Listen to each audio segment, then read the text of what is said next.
Hey, welcome to Conversations with a Therapist podcast. I'm Jennifer Kyalo. I am a counseling psychologist and I am a writer, and I am also the host of this show. My work focuses on breaking down complex psychological concepts into practical and actionable frameworks that you can implement today to build a meaningful life. If that is something that you're interested in, then I highly encourage you to subscribe to this podcast and share the link with at least one person in your contact list. You never know who desperately needs to hear this message today, and you could be the person that connects them to a resource that changes the rest of their life. Thank you so much for stopping by. If you have any questions about psychology, then send them to the email address in the description box.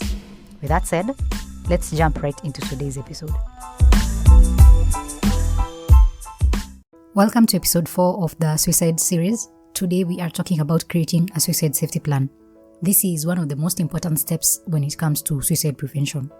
If you have a suicide safety plan, you are likely to lean on it when you are in the thick of it, when things are really tough, when you're feeling that you're about to take your own life, So a suicide safety plan, very important tool.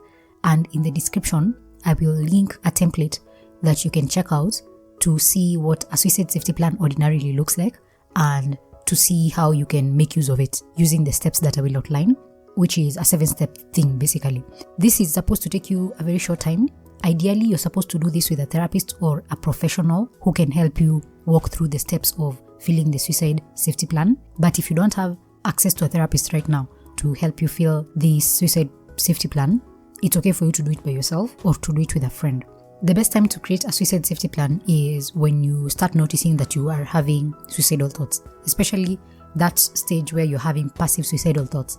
Now let's get into the 7-step process of creating your suicide safety plan. Step 1, identify the triggers that are making you feel suicidal. When do you get the suicidal thoughts? What is happening during that time or before that time? What are some of the things that make you feel suicidal? Is it certain experiences? Is it engaging with certain people? Is it being in certain places? What is it that makes you feel suicidal? Step 2, you write down some coping strategies that you can use to stop yourself from acting on the suicidal thoughts that you're having. When you're feeling vulnerable, when your emotions become overwhelming, when you're feeling like you really can't control yourself, you are feeling like you are in danger of actually taking your own life, you need to have some effective coping strategies that can help you with emotional regulation and distress tolerance. And this is something we will address in the next episode when we are talking about the techniques for coping with immediate urges of suicide in a safe and healthy manner. Step 3 is to identify social contacts or settings that can distract you from the crisis you're in.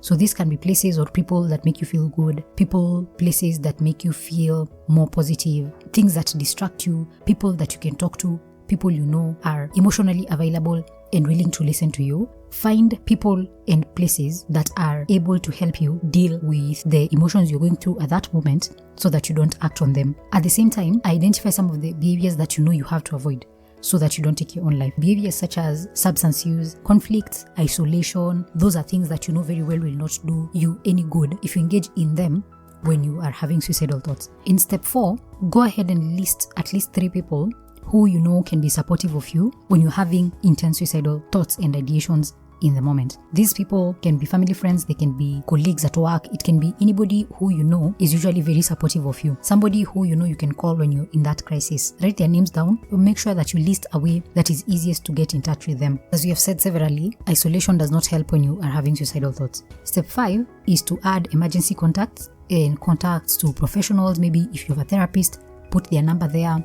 Helplines, hospitals, anybody you know who can be contacted in an emergency. If you don't know where to start, check out the link in the description that says free mental health services in Kenya. You're gonna see a list of helplines which you can contact when you are in a crisis. Screenshot it if you have to, write down those numbers on your phone book if you have to, and include them in this suicide safety plan. Having these emergency contacts on your phone is important because it helps when, let's say, your contact people in the previous step are not available at the moment. Things happen and people are just not reachable. At least have the emergency contacts. Their work is basically to assist people in emergencies. In your case, is an emergency. Step 6 is to make your environment safe and remove access to means that can aid in you taking your own life. So if it's medication, you can give it to somebody to keep it for you. If it is weapons, you can remove them from the house and take them somewhere else. Just make sure you don't have easy access to these things that can aid in your suicide.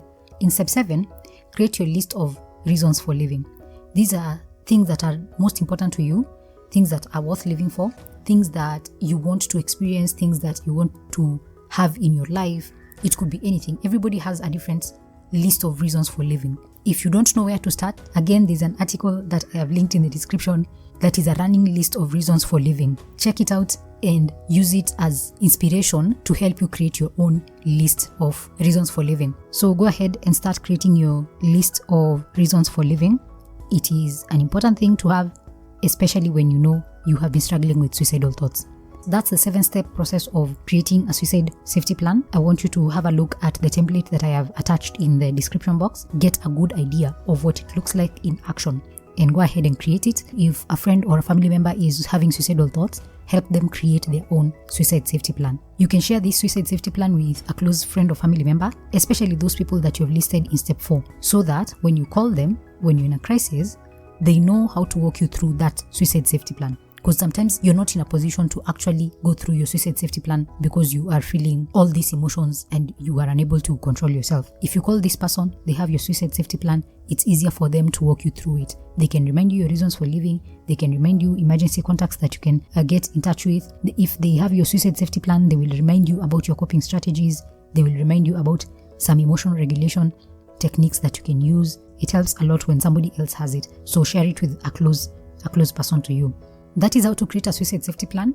I hope this has been helpful and informative for you. Remember to share this episode in your WhatsApp groups. Share this with somebody because you don't know whose life you could save.